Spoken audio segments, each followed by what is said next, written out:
അതേസമയം ദുഃഖകരമായ സംഭവത്തെ രാഷ്ട്രീയവൽക്കരിക്കാനാണ് പ്രതിപക്ഷം ശ്രമിക്കുന്നതെന്ന് LDF കൺവീനർ TP രാമകൃഷ്ണൻ.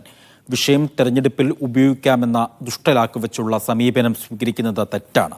നിയമവിരുദ്ധമായ നിലപാട് സ്വീകരിച്ചവർക്കെതിരെ നടപടി സ്വീകരിക്കണമെന്നും TP രാമകൃഷ്ണൻ മീഡിയ വണ്ണിനോട് പറഞ്ഞു. സ്വാഭാവികമായിട്ടും ഇതിൻ്റെ നിയമ നടപടി ശക്തമായിട്ട് സ്വീകരിക്കുക തന്നെ ചെയ്യും. നിയമ നടപടി സ്വീകരിപ്പിക്കുന്നതിന് സഹായകരമായ നിലപാടാണ് സ്വീകരിക്കേണ്ടത്. അതല്ലാതെ ഇത്തരത്തിലുള്ള ഒരു ദുഃഖകരമായ സംഭവം രാഷ്ട്രീയ മുതലെടുപ്പിന് വേണ്ടി ഉപയോഗിക്കുന്നത് ശരിയല്ല. അത് ജനങ്ങൾ തിരിച്ചറിയുക തന്നെ ചെയ്യും എന്നാണ് ഞാൻ പ്രതീക്ഷിക്കുന്നത്. ഒരു ഒരു കുറ്റമാണിത്. ആ കുറ്റവാളികൾക്കെതിരെ ആരാണോ ഈ നിയമവിരുദ്ധമായ നിലപാട് സ്വീകരിച്ചത് ആ ആളുകളുടെ പേരിൽ കേസെടുത്ത് ആവശ്യമായ നിയമ നടപടികളിലേക്ക് പോവുക എന്നുള്ളതാണ്. അത്തരമൊരു സാഹചര്യം രൂപപ്പെടുത്താനാണ് എല്ലാവരും ശ്രമിക്കേണ്ടത്, സഹായിക്കേണ്ടത്. രാഷ്ട്രീയ പാർട്ടികളും അതിന് സഹായകരമായ നിലപാടാണ് സ്വീകരിക്കേണ്ടത്. മരിച്ച ജിത്തുവിന്റെ വീട് നിലമ്പൂരിലെ LDF സ്ഥാനാർത്ഥി M സ്വരാജ് സന്ദർശിച്ചു. നിയമവിരുദ്ധമായ പ്രവൃത്തിയെ തുടർന്നുള്ള അപകടമാണ് ഉണ്ടായതെന്ന് M സ്വരാജ് പറഞ്ഞു. കുറ്റക്കാർക്കെതിരെ കർശന നടപടി വേണം. പ്രതിപക്ഷം രാഷ്ട്രീയ മുതലെടുപ്പ് നടത്തരുതെന്നും M സ്വരാജ്. വൈദ്യുത ലൈനിൽ നിന്നും അനധികൃതമായി നിയമവിരുദ്ധമായി കമ്പി കൊളുത്തി പന്നിയെ പിടിക്കുന്നതിന് വേണ്ടിയുള്ള കെണി വയ്ക്കുകയാണ് ചെയ്തിട്ടുള്ളത് എന്നാണ് അറിയുന്നത്. അതൊരു കുറ്റകൃത്യമാണ്. അത് അപകടകരമായ ഒരു കുറ്റകൃത്യമാണ്. പലരുടെയും ജീവൻ ഇതിനോടകം തന്നെ പൊലിഞ്ഞു പോയിട്ടുള്ളതാണ്. അപ്പോൾ കർശനമായ നടപടികൾ സ്വീകരിക്കേണ്ടതാണ്. പോലീസ് ആ നിലയിലാണ് മുൻപോട്ട് പോകുന്നത്. ഇപ്പോൾ മരിച്ച ജിത്തുവിന്റെ വീട്ടിൽ അസ്ലമുണ്ട് വിവരങ്ങൾ നൽകാനായി. അസ്ലം, ദുഃഖസാന്ദ്രമായ ഒരു അന്തരീക്ഷത്തിലാണ് നിൽക്കുന്നത് എന്ന് എനിക്കറിയാം. ആ മരിച്ച ജിത്തുവിന്റെ വീട്ടിലാണ് അസ്ലമുള്ളത്. അവിടെ UDF LDF സ്ഥാനാർത്ഥികളെല്ലാം വന്നു. പരസ്പരം ആരോപണ പ്രത്യാരോപണങ്ങളൊക്കെ ഉന്നയിക്കുന്നതുമുണ്ട്. ഈ ജിത്തുവിന്റെ സംസ്കാരം സംബന്ധിച്ചുള്ള വിവരങ്ങൾ, അതുമായി ബന്ധപ്പെട്ടുള്ള വിവരങ്ങൾ എന്തെങ്കിലും ലഭ്യമാകുന്നുണ്ടോ? പോസ്റ്റ്മോർട്ടം നടപടികൾ ക്രമം അവിടെ ആരംഭിച്ചിട്ടുണ്ട്. മറ്റു വിവരങ്ങൾ എന്താണ്?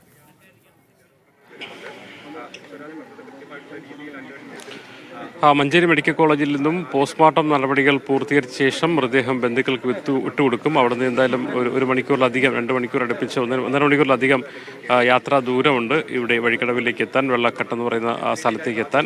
എന്തായാലും ഉച്ചയോടുകൂടി തന്നെ സംസ്കാരം നടത്തുന്നതിന് ആവശ്യമായ നടപടികളിലേക്ക് പോയിട്ടുണ്ട്. ഇവിടെ ജിത്തുവിൻ്റെ വീടിന് മുന്നിലാണ് നമ്മളുള്ളത്. ഇവിടെ നാട്ടുകാരും അയൽക്കാരും ബന്ധുക്കളും എല്ലാവരും ഇവിടെ എത്തിച്ചേർന്നിട്ടുണ്ട്. നമുക്കറിയാം, ഒരു 15 വയസ്സുകാരനായ ഒരു കുട്ടി, 10ാം ക്ലാസ് വിദ്യാർത്ഥി, കളിക്കാൻ പോയ കൂട്ടത്തിൽ നിന്നും വളരെ പെട്ടെന്ന് ഷോക്കേറ്റ് മരിക്കുന്ന ഒരു സാഹചര്യം, അത് വളരെ ദാരുണമായ ഒരു കാര്യത്തിലേക്കാണ് എത്തി നിൽക്കുന്നത്. എന്തായാലും ആര്യാടൻ ഷൗക്കത്ത് എത്തി, സന്ദർശിച്ചു പോയി. M സ്വരാജ് വന്നു, K രാധാകൃഷ്ണൻ MP വന്നു, പിന്നെ മറ്റ് സ്ഥാനാർത്ഥികളും BJP SDP സ്ഥാനാർത്ഥികളൊക്കെ തന്നെയും ഇവിടെ വന്ന് സന്ദർശിച്ച് പോയിട്ടുണ്ട്. എന്തായാലും സംസ്കാരം ഉച്ചയ്ക്ക് ശേഷമായതുകൊണ്ട് തന്നെ വീണ്ടും അവരവിടെ എത്താനാണ് സാധ്യത. ഇതിൽ പോലീസിനെ സംബന്ധിച്ചോളം 2 പേർ നിലവിൽ കസ്റ്റഡിയിലുണ്ട്. അറസ്റ്റ് ഔദ്യോഗികമായി രേഖപ്പെടുത്തിയിട്ടില്ല. അതേസമയം തന്നെ അറസ്റ്റിലേക്ക് പോകും. ഈ സ്ഥലം പാട്ടത്തിനെടുത്ത് കൃഷി ചെയ്യുന്ന ആളും അതോടൊപ്പം അയാളുടെ ഒരു സഹായിയുമാണുള്ളത്. ഇതിൽ നേരത്തെ തന്നെ ഇവിടെ നാട്ടുകാർ പരാതി ഉന്നയിച്ചിട്ടുണ്ട്. കാരണം ഇവിടെ ഇങ്ങനെ ഈ ഫെൻസിങ്ങിലൂടെ കറണ്ട് വിടുന്ന കാരണം പിന്നെ അപകടങ്ങൾ ഉണ്ടാവാനുള്ള സാധ്യതയുണ്ടെന്നതിൽ പരാതി കൊടുത്തിരുന്നു. മാത്രമല്ല, ഇത് നമ്മൾ നേരത്തെ പറഞ്ഞതുപോലെ, അല്ലെങ്കിൽ കഴിഞ്ഞ ദിവസങ്ങളിൽ റിപ്പോർട്ട് ചെയ്തതുപോലെ, ഈ കൃഷിയിടത്തിലേക്ക് പന്നികൾ വരാതിരിക്കാൻ മാത്രമല്ല, അതിനപ്പുറത്തേക്ക് ഇത്തരത്തിൽ മരിച്ചു വീഴുന്ന പന്നികളെ കച്ചവടം ചെയ്യുന്നതായി ചില പരാതികളും അത്തരം ആരോപണങ്ങളൊക്കെ നാട്ടുകാർ ഉന്നയിക്കുന്നുണ്ട്. എന്തായാലും എല്ലാത്തിനും സമഗ്രമായ അന്വേഷണം വേണമെന്ന് തന്നെയാണ് നേതാക്കളെല്ലാം ആവശ്യപ്പെടുന്നത്. ഒരു ഉപതെരഞ്ഞെടുപ്പ് പശ്ചാത്തലത്തിൽ സ്വാഭാവികമായിട്ടും രാഷ്ട്രീയ വിവാദം കൂടി ഇതിൽ മാറുന്നുണ്ട്. സംസ്ഥാന സർക്കാരിൻ്റെ ഒരു അനാസ്ഥ ഇക്കാര്യത്തിലുണ്ട് എന്ന് UDF ഉന്നയിക്കുന്നു. അതുകൊണ്ട് തന്നെ സർക്കാരിൻ്റെതായ ഭാഗത്തുനിന്നുള്ള പ്രതികരണങ്ങളും വളരെ രൂക്ഷമായി തന്നെ വന്നു. അതിൽ ഒരുപക്ഷെ വനമന്ത്രിയുടെ ഭാഗത്തുനിന്നുള്ള പ്രതികരണം കുറച്ചുകൂടി വിവാദമായിട്ടുണ്ട്. ഇതിന് പിന്നിൽ ഒരു ഗൂഢാലോചനയുണ്ട്, അതേ പ്രതികൾക്ക് ചില രാഷ്ട്രീയ ബന്ധങ്ങളുണ്ട്, അതുകൊണ്ട് തന്നെ ഇതിൽ ഗൂഢാലോചനയുണ്ട് എന്ന കാര്യം ഉന്നയിച്ചു. അതിപ്പോൾ അല്പസമയം മുമ്പ് എത്തിയ ആര്യാടൻ ഷൗക്കത്ത് ഇക്കാര്യത്തിൽ മന്ത്രി മാപ്പ് പറയണം എന്ന് പറഞ്ഞിട്ടുണ്ട്. കാരണം ഒരു അപകടം വന്നപ്പോൾ അത് ഗൂഢാലോചനയാണെന്ന് പറഞ്ഞ മന്ത്രിയുടെ നിലപാട് ശരിയായില്ല. അത് മൊത്തം നിലമ്പൂരുകാരോടുള്ള ഒരു അവഹേളനമാണ്, അവരെ വേദനിപ്പിക്കുന്നതാണ്. അതുകൊണ്ട് മാപ്പ് പറയണമെന്ന് ആവശ്യപ്പെട്ടിട്ടുണ്ട്. M സ്വരാജും ഇവിടെ വന്നു. അദ്ദേഹം പറഞ്ഞ കാര്യം, ഇക്കാര്യത്തിലൊരു തെറ്റായ അല്ലെങ്കിൽ ഒരു നിയമവിരുദ്ധമായ നടപടിയിലൂടെ ഉണ്ടായ ഒരു അപകടമാണ്. അതിൽ കുറ്റക്കാർക്കെതിരെ നടപടി വേണം. അതിനെ രാഷ്ട്രീയമായി ദുരുപയോഗം ചെയ്യരുത്. ഉപതെരഞ്ഞെടുപ്പ് നടന്നൊരു പശ്ചാത്തലം എന്നുള്ളതുകൊണ്ട് രാഷ്ട്രീയമായി ദുരുപയോഗം ചെയ്യരുത് എന്നുകൂടി അദ്ദേഹം പറയുന്നുണ്ട്. നല്ല രാഷ്ട്രീയ ഒരു വശം നടക്കുന്നുണ്ട്. അതേസമയം തന്നെ കുട്ടിയുടെ വീട് എന്ന് പറയുന്നത് വളരെ ദുഃഖസാന്ദ്രം തന്നെയാണ്.